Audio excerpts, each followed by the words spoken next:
be that this is the teaching of the Catholic Church, and they run around eating meat all the time. It's insane.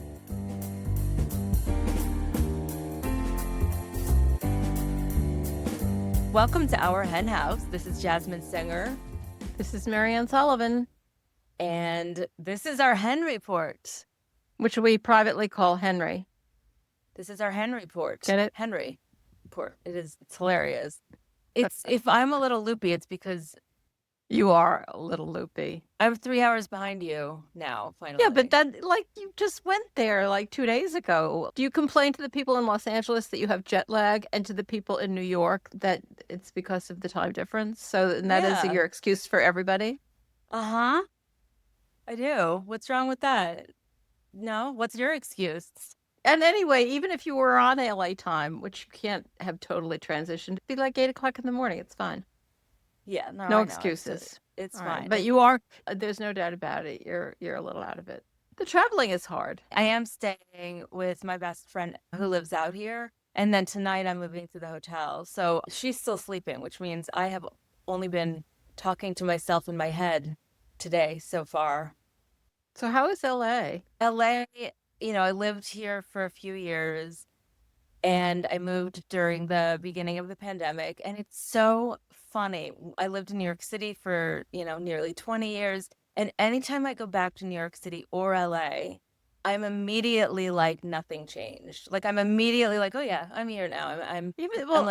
But in New York, everything changes all the time. The store is a different store, and it's kind of so exciting when you pass something and it's still the same thing. When I'm watching a show that takes place in New York, I'm I know that I know what subway station they're at, even if you don't see it in the background. And especially since in New York you're a pedestrian a lot, so you really do kind of absorb the street scene. I swear, within 1 second of something coming on that's filmed in New York, I know it was filmed in New York.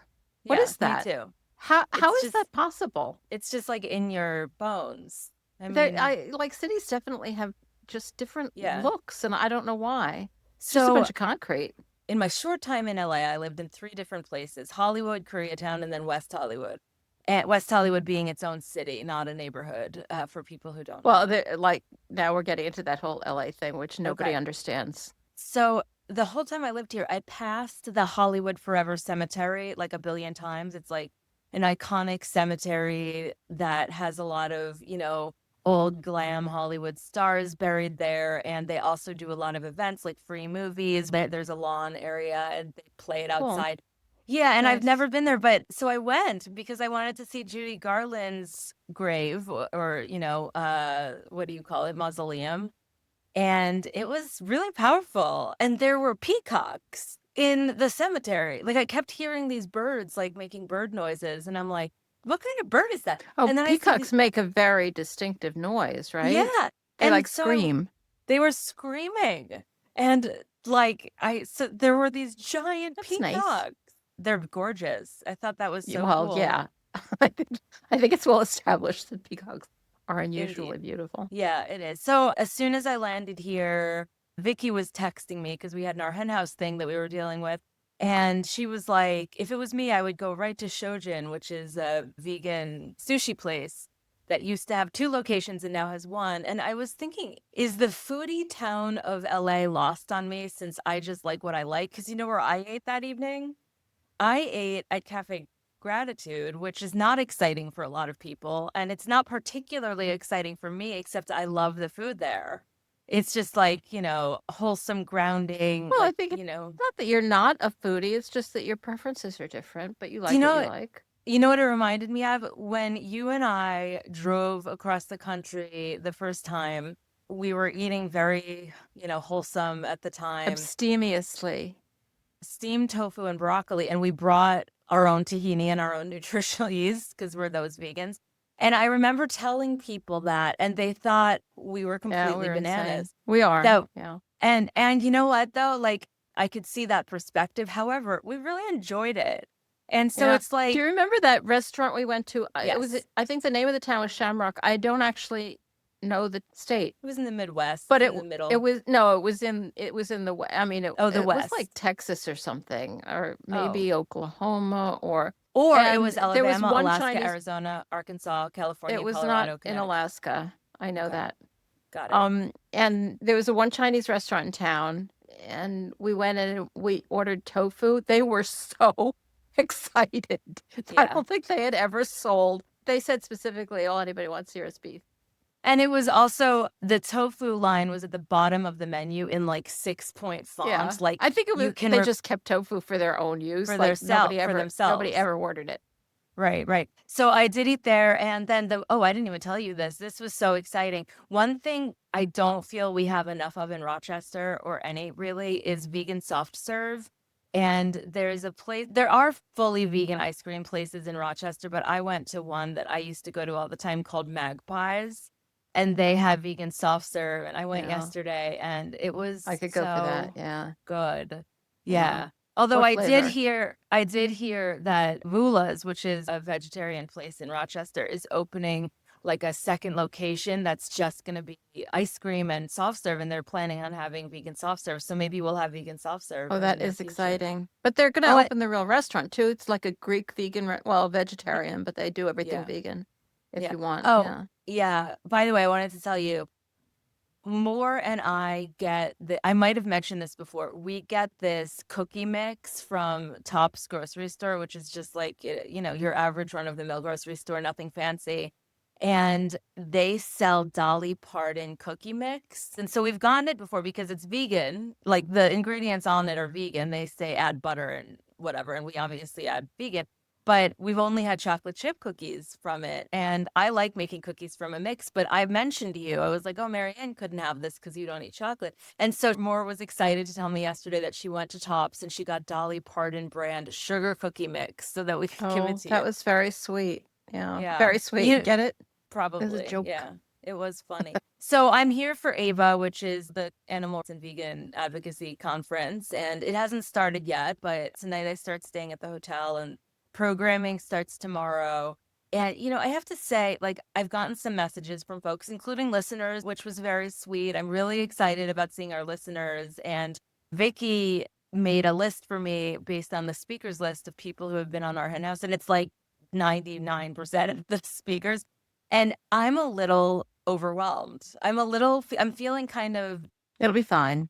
You always get like that. but don't get mad at me. I'm feeling a little introverty. Oh yeah, And I get mad at you all the time. I know that you're an actual introvert and I just play one on TV or on YouTube, but I have an introverted side and I get No, I really think it's just that I am a full-time introvert and you, like most people, go in and out of kind of different moods.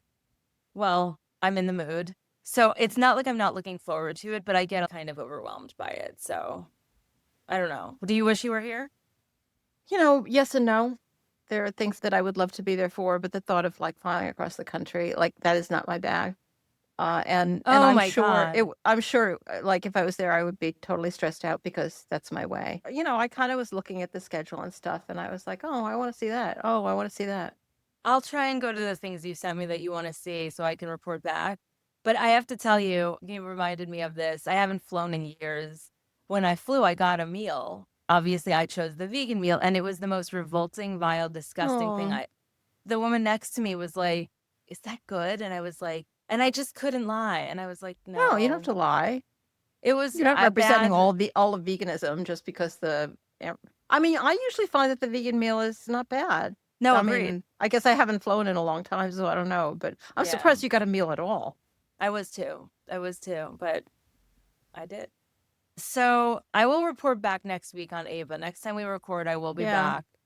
And I I'm also have kind my of mic. jealous of you being in LA. I must admit, LA is the weirdest city Yeah. because it doesn't have anything that I think I like. It's very car oriented. I don't really like being in cars. I get a little car sick. There's loads of traffic. I hate being in traffic. It's complete sprawl, which I highly disapprove of and don't like. And yet, I love LA. What is that? I have to tell you that LA to me is like multiple cities. And in the years that I lived here, I didn't even see all of them. So where I'm staying right now is right by Larchmont. And Larchmont is like the last like small town feel city in LA. I Yeah, mean, I've been in it's a Larchmont, but neighborhood. I don't know Oh, it well at all. the first night I was here, we strolled, up Larchmont, and Erica's like, "Oh, there's this place is full. There was a new fully vegan donut place. Erin McKenna's bakery is there, fully vegan. There's, places like Salt and Straw, which is an ice cream place that has vegan stuff. Gratitude is there. There's all these cute little shops. All right, now I'm And jealous. yeah, no, and like the other thing is, I mean, I said you could just live here and never go to another neighborhood and you would be fine. All of those things you said is true, but it really is. I love it. And it's funny because they say that like you're either New York or you're LA, and I'm Yeah, that's both. ridiculous. That's Yeah, it ridiculous. really I is. It love really both of is. them. And I know why I love New York, but I have no idea why I love LA. It doesn't seem to have any of the things I love, but I always find it exciting to be there, and there's loads of things to discover. And it's just, I don't know, it's kind of quintessentially American, isn't it?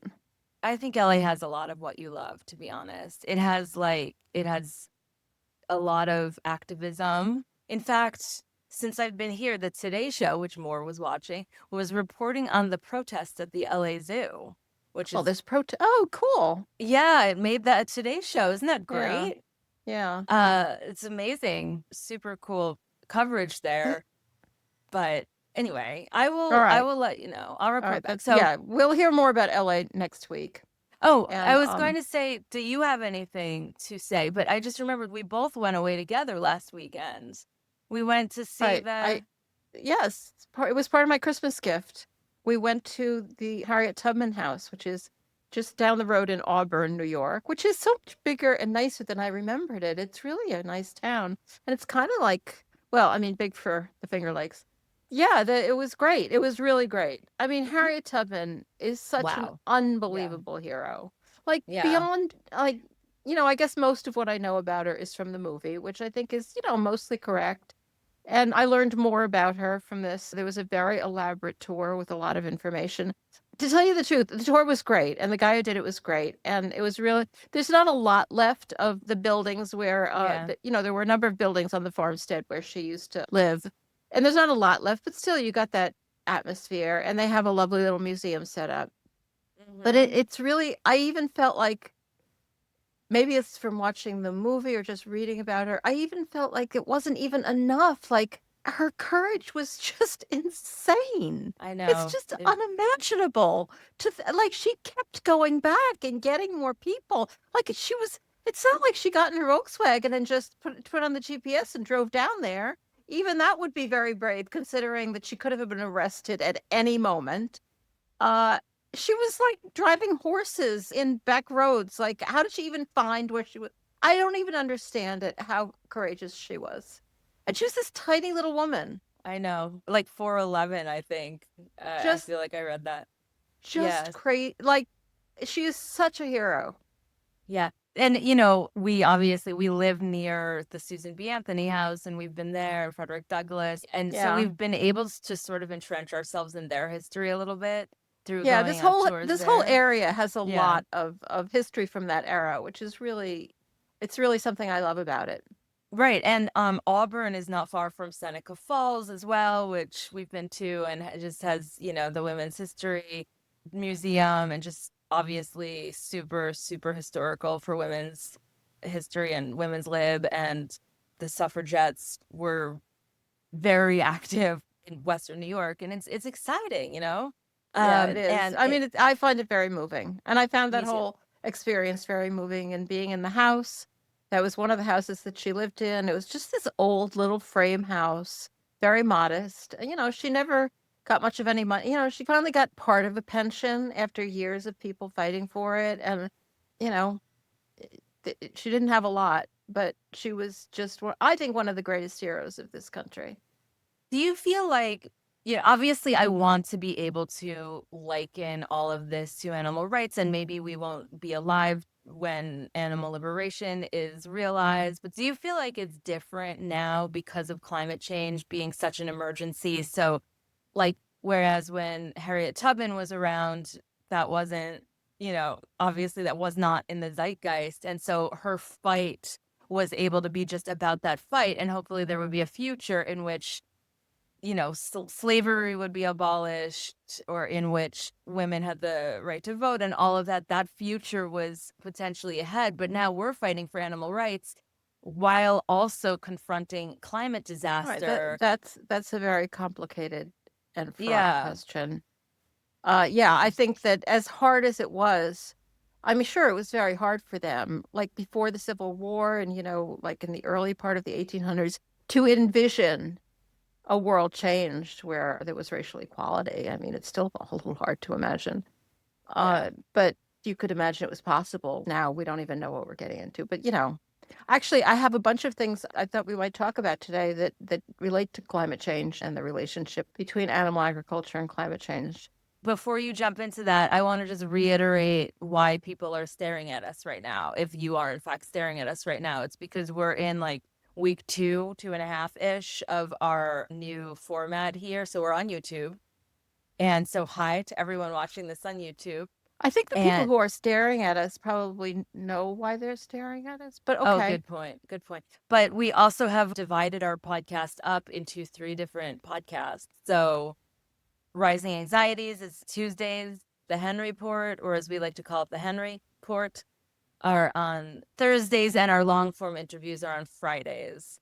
And so that's why you have so many episodes of our Hen House now. I would be really curious what people think about it. So, Well, ping I've us had and let us some know. feedback, not a lot, but it was all positive, so I hope everybody agrees.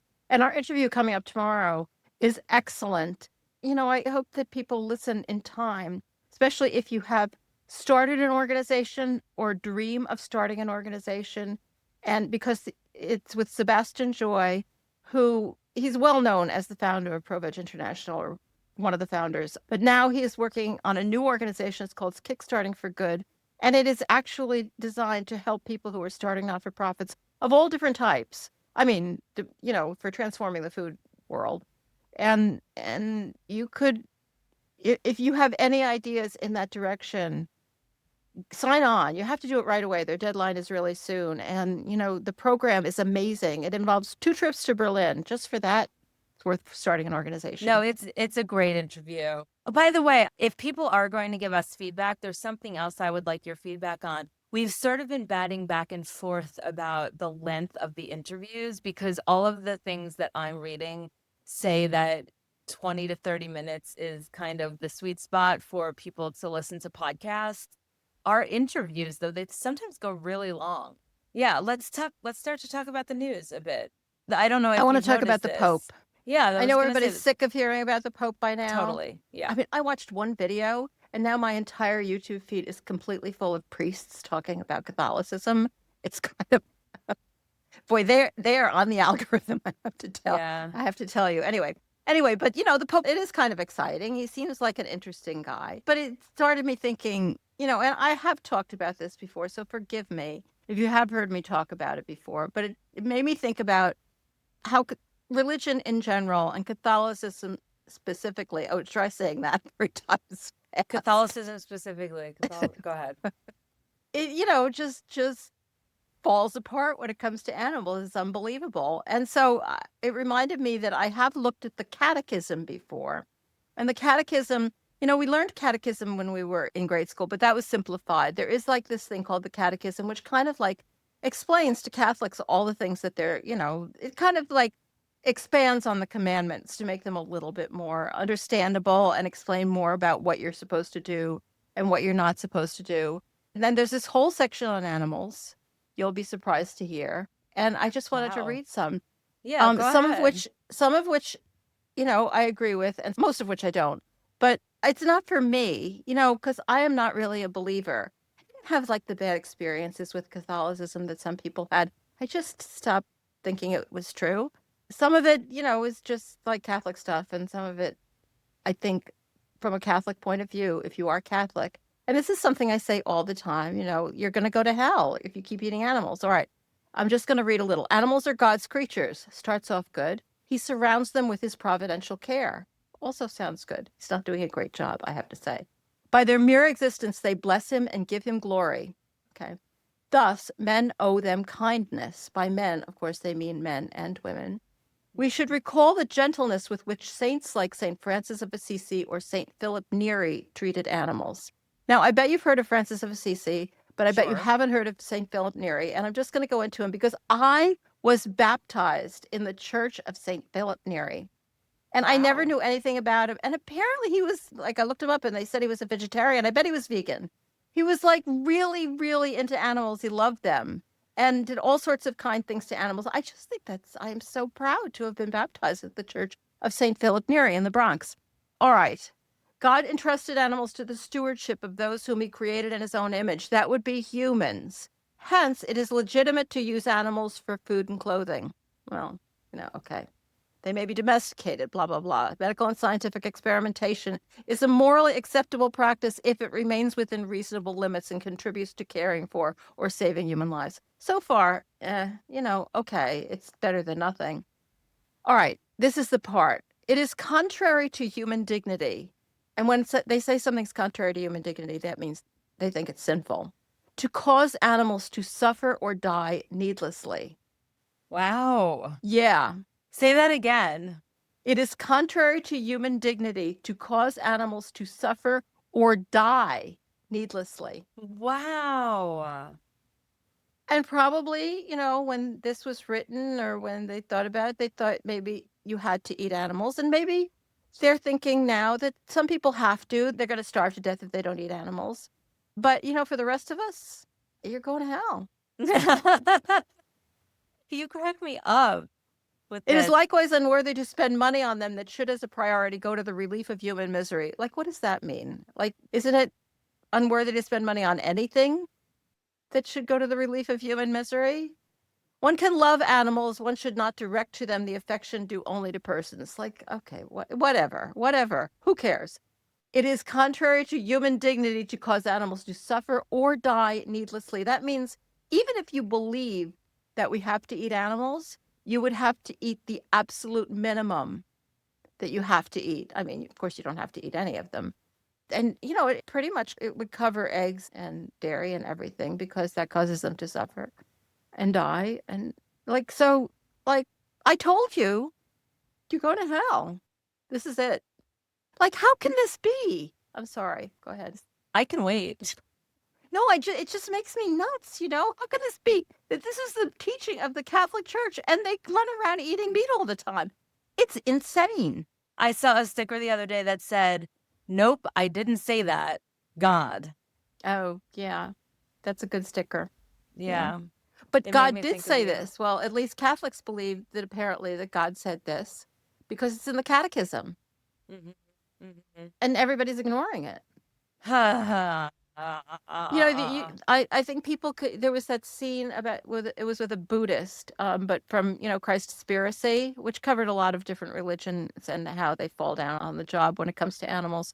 Who was talking about how under Buddhism, it's basically wrong to cause animals to suffer or die. I'm totally paraphrasing, and then explained why he ate meat as because he didn't do it. He didn't kill them.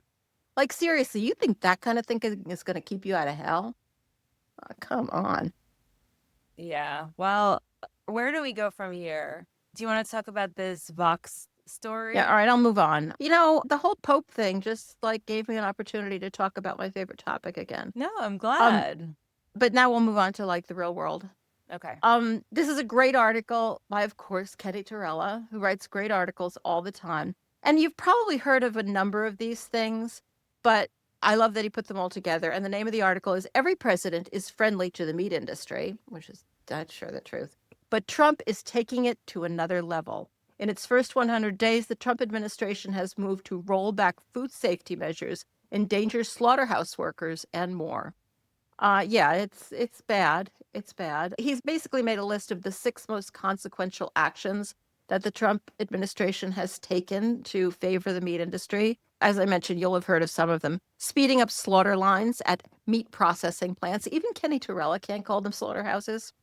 They were insanely fast before. Of course, this is horrible for the animals, absolutely horrible for the animals, because more of them slip through without being properly made unconscious. But it's horrible for the workers, too. I mean, people just really suffer a lot of injuries in this industry, and speeding up the lines is guaranteed to make that worse. The faster slaughter lines, it's not only more animals who are suffering with less oversight, but it's more workers. And those are Yeah. obviously often immigrants, really dangerous Illegal conditions. immigrants frequently. The industry loves having illegal immigrants who are beholden to them. Rolling back food safety measures. This has to do with the salmonella rules specifically. At the end of the Biden administration, the USDA proposed but never actually finalized a rule that would require poultry companies to limit salmonella levels. And, Trump administration just got rid of that because that's silly. Gutting the USDA's Animal Welfare Research Department. I did not know, and I bet you did not know, that the USDA had an Animal Welfare Research Department. I didn't. I don't know why, since they never seem to be able to put any provisions for animal welfare into effect. But I guess just in case they were allowed to use their findings about, they were researching mutilations and injuries, castration, things like that, how much pain they were experiencing. In case they were ever able to actually put any rules into effect, now the department basically doesn't exist anymore. Allowing the world's largest and perhaps most corrupt meat company to trade on the New York Stock Exchange. This is JBS, the world's largest meat company from Brazil. They had been trying to get on the stock exchange for a long time, and the SEC had been diddling around. Well, that's over. Increasing poultry industry bailouts for bird flu. This we have talked about ad nauseum, of course. But more than half of the nearly $2 billion the U.S. has spent on this outbreak has gone to cover poultry companies' losses. Aside from all the money they spend on, helping them kill them all. Banning words and phrase. I had not heard of this one. Banning words and phrases about agricultural pollution. I knew that they were policing language around climate change, but this is specifically related to animal ag. This leaked USDA memo revealed that the Agricultural Research Service, which is their in-house scientific research department, can no longer use, there are 110 words and phrases, but some of the samples that Kenny puts here are water pollution, air pollution, soil pollution, groundwater pollution, and climate change. Yeah, because you wouldn't want them to use those words in talking about research into agriculture. There's loads more here. As usual, I can only barely cover what is said in one of these stories, and there's lots more. So definitely check it out. We'll put the link in the show notes. Well, speaking of the president, let's talk about narcissism because you have that so much of this comes down to power, who has it and who doesn't. So tell us about this story. Yeah, actually, I had been thinking kind of independently about, as I'm always thinking, like the whole question of why do people who care about animals behave so badly when it comes to eating them or ignoring what's happening to them. That's the And question. I'd also just been kind of thinking of the whole thing about narcissism, that I kind of think of it as, and I have no this is all thoughts inside my head, not research that I've done or anything that I'm educated about. But, we tend to think of narcissists as like the president, people who are narcissists, like dangerous narcissists. And there's loads and loads of stuff written online about narcissism. It's a big thing. But I actually think that it's kind of just part of human nature to be narcissistic. And when people are under threat, they get very, self involved and don't think about what's happening to others. And that's like a form of narcissism. But then I saw this article and I really keyed into this kind of thought pattern I was having. It's about climate change, a global narcissistic collapse, a metaphorical lens on humanity's ecological crisis. And it's in the Anthropocene Review, and it's by Stephanie Roast and others. And it's a long article, and it's really talking about how, very keyed into that narcissism is a personality trait, but that, a lot of people who are narcissists can feel empathy, and actually that for people who are narcissistic in any way, which, in my opinion is virtually, as I was just saying, is virtually everybody, if the threat is big enough, there are better ways to approach them. And so it's talking about climate activism, but I just thought it was also, which, is important to all of us, I think, but I thought it was also very relevant to animal activism. And answering that question of why are people able to ignore this? And I think it's to some extent because narcissism is actually just a common, very, very common human trait. We don't even And beyond notice. that, like even when the public cares and even when the science is there, people I don't know, policies tend to favor industries, especially big meat. I don't think policies are on the side of the people. I think that policies are inherently on the side of industry, whatever Yeah, industry you're talking about. I totally agree. But I was talking more, to some extent, more about just how to address people's block in, trying to change those policies. Because as hard as it is to imagine, those policies need to be changed. I just pulled this one quote. Since narcissism is linked to fragile self-identity, policies, and I think activism as well, I would add, should emphasize messaging that does not trigger defensive responses. This means shifting climate narratives, and I would also add animal narratives, from blame and guilt toward empowerment, interconnectedness, and the benefits of adaptation. I don't Mm. really know exactly how to do that, but it really did kind of I think blame is really, really not a good way to reach people, and I think it's really not a good way to reach people when they're being narcissistic because narcissism, when people fall into a narcissistic place, some people live there, like the president, but not everybody lives there, but they might get there under trauma or whatever, or fear. They will not listen to blame because they wanna think they're better than everybody else. I Well, mean, I think that's the psychological trick that people play. it is concerning though, because, having narcissists in my family of origin, there's nothing that can be done, in my opinion, with narcissists. And like, this is But difficult to navigate around. my point, and this is my point, not this article's point, more is that there are people who are narcissists. Like, it's embedded. They're just like that. But almost everybody has some. And I think that thinking of narcissism as part of the reason that people refuse to think about what they're doing to animals, even though they kind of care about animals, and even though, they want to be good people, but they get into a place where they get very, very self-centered, but not all the time. They can be reached. It's not like, the narcissists in your family who there's no way getting around it. I think a lot of people's narcissism, like this kind of social narcissism, like this whole Hmm. thing, like thinking America is better than all the other countries, Oh and my God. any kind of exceptionalism, and any kind of just whatever it is, thinking that Hmm. humans are better than animals is a form of narcissism. It's a Uh, really good point. but it's not like these people are like these kind of narcissists that they talk about online or whatever that you have to be frightened. It's just a thing that people can kind of go in and out of. I don't know. I feel like I'm babbling. It makes sense. It's fascinating. But let's move on to an article from Sentient Media. It talks about how Protein Pact hosted a panel at DC Climate Week. And on the surface, I would say this sounds promising. Industry leaders discussing sustainability, but let's unpack it. No, it's not. It's not. It's bad. Yeah, I But it figured. kind of fits. Like I have this whole climate theme, and this kind of fits in it as something I've been thinking about a lot. And this is not a hugely important thing for people to know because it's just one incident. This is by Seth Milstein, who does great work at Ascension. How a meat industry PR group is trying to pass itself off as climate friendly. We just have to remember that the industry is really, really good at this. And this is just I think it was probably a very well-intentioned initiative in DC Climate Week. And there were all these different events where people are learning about the climate. And this Protein Pact, which is a PR initiative for the livestock industry, managed to work their way in and just talk about how, it's not that you have to give up meat. They're mostly talking about, buying credits to offset their emissions and, just the usual bullshit.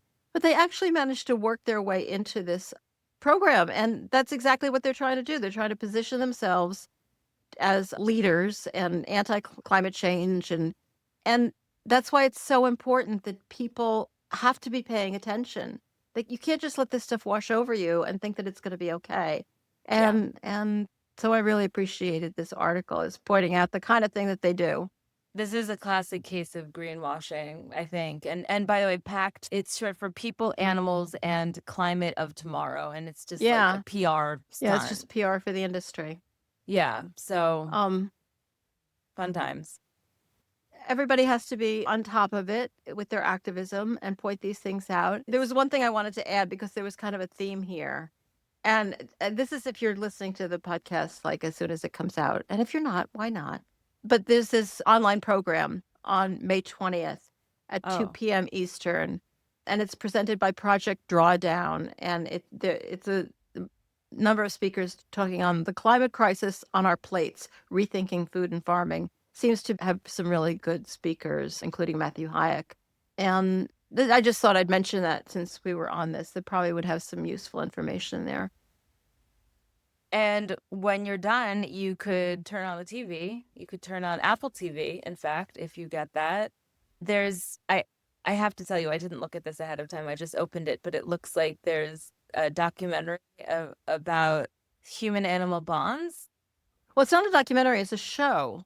Okay. It's a series. Neither of us have Apple TV, so neither of us have seen it. No, It's I have called Apple TV. Pets. I have Apple TV. Oh, you do? But I I thought you didn't know didn't. about this. I have it. All right.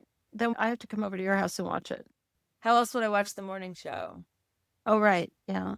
But the reason that I wanted to mention it is that there was one episode, this is the episode I really want to see, that featured Ziggy's Refuge, which is this farm animal refuge in North Carolina, which I Wow, just I think have to is watch really that. cool. And they're super excited about it. So I assume it was really good. So I just wanted to mention it because I knew people would like watching that, Oh, even though I have totally not want seen to it watch. myself. You know, maybe I'll watch it before next week and I could tell you about it. That'll be fun. Well, or you could invite me over and I could watch it with you. Yeah, sure. Come on You sound over. enthusiastic. Oh, you're in Los Angeles. I forgot. Come on over. There's room at the inn.